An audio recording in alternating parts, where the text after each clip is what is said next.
Again, why all this tug of war if God doesn't exist? Who's pulling the other end of the rope? After Barack Obama had the audacity to say America is no longer just a Christian nation, he further showed his colors when he only issued a proclamation on National Prayer Day, as required by congressional mandate, rather than hosting a prayer service as presidents had done since 1952. Would it have finally confirmed him to be a Muslim if he refused to host a Christian prayer service? Or by doing a Christian prayer service, would it have violated his Muslim faith, to which he made reference by a Freudian slip during an interview with George Stephanopoulos in 2008? Satanists manipulating state policy to prevent God's laws from being placed in a red state without any pushback. An anti-American/anti-Christian president thumbing his nose at our laws by importing foreigners from Muslim-dominated countries, while admitting he had no authority to do so, thus causing diseases to make a comeback in America despite having been conquered several decades earlier. The Democrat Party has been taken over by radical leftists who use Saul Alinsky's rules for radicals, which he dedicated to Lucifer, as Chapter 1 in their political playbook, establishing after-school Satan clubs in schools across America. The largest gathering of Satan worshippers in Boston in 2023. A statue of Baal displayed in New York City. Satanic rites displayed in sports games and at the Grammys. All of this is very telling, unsettling, and could be a clarion call to arms. A lot of biblical end times prophecies are unfolding in the world today. A connection between Saul Alinsky and the Democrats can be seen in rule number 5 of his book, Rules for Radicals, which says, "Ridicule is man's most potent weapon." That's why the Democrats conjured up false allegations and created a general disdain for Trump and his policies amid one of the most successful administrations in history.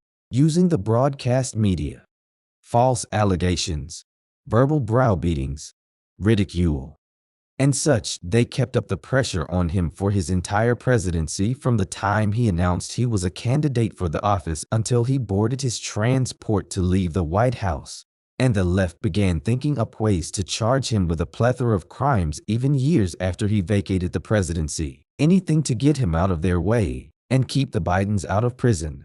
Unfortunately, false, slanderous, and libelous statements are legal when talking about a public figure. When you enter public life, you apparently lose some if not all protections private citizens enjoy under the law. The Supreme Court has said that a state's libel laws were subject to free speech protections of the First Amendment.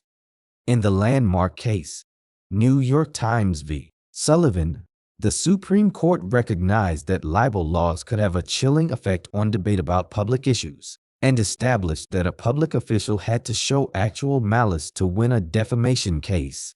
So, why wasn't Hillary Clinton's slanderous and libelous attack against Trump covered by that case law? How much more malice could you possibly show than what Hillary put him through with their fake dossier, which was known to and approved by both Obama and Biden? Clearly, the propaganda shot out constantly about Trump during his presidency and during the 2020 election can't be anything other than malice, and the election results in 2020 demonstrate the conclusion of the High Court. It had a chilling effect on debate about public issues. Even after he left Washington, the Democrats added insult to injury by a sham attempt to impeach Trump a second time so he couldn't run for president again in 2024. It couldn't be more clear that the Democrat leadership is scared spitless that Trump might become president again. And they have good reason. Alinsky was right about ridicule, though, so you have to give him credit for that. Here's why. In 1946, psychologist Abraham Maslow introduced his hierarchy of human needs.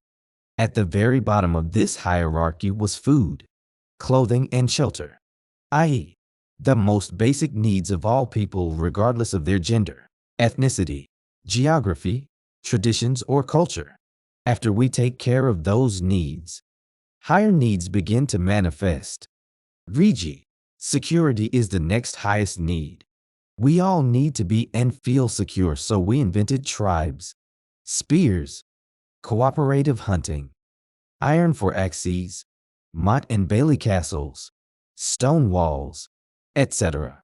Eventually, we get up the ladder of human needs to social acceptance. And that's as far as we have to go to explain Alinsky's take on ridicule. By ridicule, an enemy can strike at your most basic human need for security and social acceptance. Add to that the Democrats firing people who disagree with them, which can deprive them of food, clothing, and shelter. When leftists start name-calling, racist, homophobe, Islamophobe, etc., we try desperately to prove them wrong because that makes us feel bad and socially unacceptable, and we may not even know why. The reason is that name-calling and ridicule strikes at your very core and at your most basic needs. But the best defense against the leftist design for putting you on the defensive is to ignore it for what it is. Understand them for what they are, and what the name-calling is meant to evoke in us, and don't play their game. They are simply trying to control our behavior and influence our decision-making while they rewrite our history, break our bank, erase our borders, take over our country, eliminate Christianity, and obliterate our culture so as to make us disappear like the Mayans and other cultures that went the way of the dodo. Another Alinsky tactic says, keep the pressure on, never let up.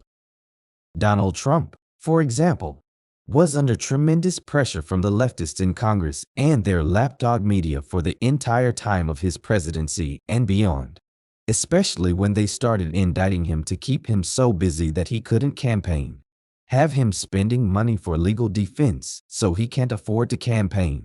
And it also sends a message to others who might challenge the left's plans. Trump could have cured cancer, and Democrats would have called it racist and raised their hind leg on it like a dart to make it look like a nefarious fault. They wanted back into power and cheated to get there. But the narrative on CNN and the other corporate news networks kept the lies flying like a swarm of locusts, from the Russia collusion delusion to criticizing Trump's policy of removing America from the Paris Climate Accord and dumping the Iran nuclear deal, to saying Trump was a puppet of Putin. He was a danger to himself and democracy. Let's impeach him because his hair looks fake, his wife is too pretty, and the orange man is bad, etc. Classic Saul Alinsky. Now, Alvin Bragg, a lackey of George Soros and a Manhattan district attorney, filed spurious felony charges on Trump, still trying to keep him out of the White House because the Democrats are deathly afraid of what he'll do if he gets back to the presidency, especially about the stolen 2020 election. And now the pains they've put him through on everything from major felonies to minor charges that have been blown out of proportion and whose statute of limitations has run out is more fuel to the fire. Bragg turned felonies into misdemeanors for criminals in New York City and now wants to turn misdemeanors into felonies for the purpose of keeping Trump checkmated and inelectable. They are even talking about keeping him out of eligibility for office because of the 14th Amendment for taking part in an insurrection. The drum they keep pounding about January 6th is that it was an insurrection. But the Russian Revolution and Castro's takeover of Cuba were insurrections. January 6th was not. Unfortunately, too many young voters will believe the propaganda because of what they see on TV and refuse to vote for him.